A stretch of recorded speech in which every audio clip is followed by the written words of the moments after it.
from India actually account, how much of that account in terms of Pakistani consumption? 93.9% of unmilled cereals that Pakistan imports actually come from India.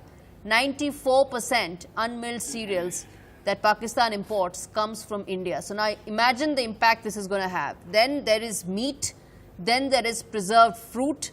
Preserved food is as much as 65%. 65% of preserved fruits that Pakistan imports comes from India.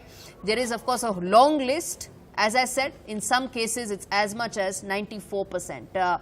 Now, Pathikrit, come in there that when you talk about economics, it's only Pakistani army generals that they are going to mix it with the traditional rivalry with the present state and make things worse for the average Pakistani.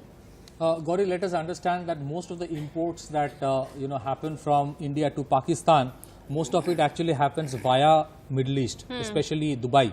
So they actually route it through Dubai to show it that it is not being taken from India.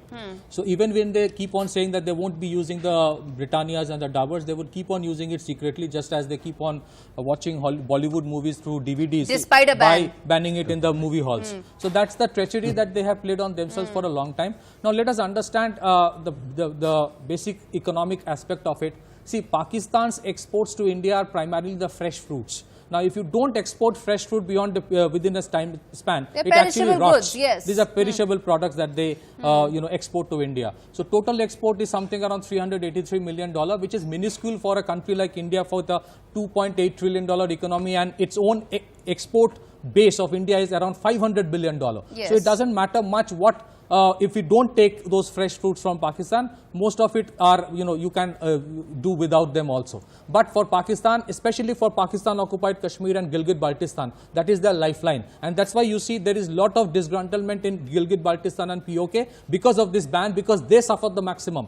Secondly, when it comes to economic aspect, look, what is the condition of Pakistan economy today? The currency has been devalued by 50% since 2017. Their entire foreign debt is more than $100 billion compared to their GDP, which is less than $300 billion. Yes. That means 33% of the GDP is foreign debt. Yes. Now, if you look at that country, most of the people can't even afford these products. Yeah. Okay, so it is only the elite which was using it. So even if they keep on saying that don't use it, it's only the elite which will keep on in any case using it by routing it from somewhere else. I think the more important thing is that these are the things that they'll keep on doing. Sometimes we have to ignore what they say and we have to continue doing what they do. But then let me ask you this question. As I said, if you do a tit for tat when it comes to Pakistan, then there have been many suggestions. Many in the past have exhorted the government on more than one occasion that specifically when it comes to, let's say, the Indus Water Treaty, where it's still favorable towards Pakistan, it's time to now undo whatever wrong was done in the past and correct those historical errors. Absolutely. So what happens is that,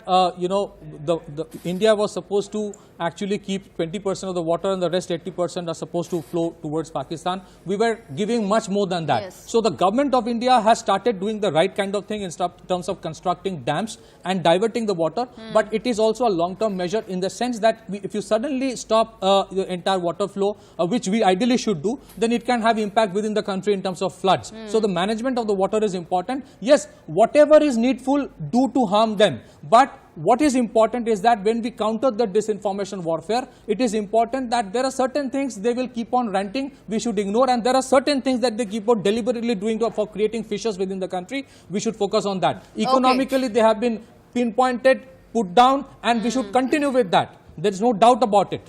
But our real competition and challenge are the countries like China, other countries like the European countries. Yes. Pakistan is an itch. I think sometimes we have to ignore them. Sometimes we need to ignore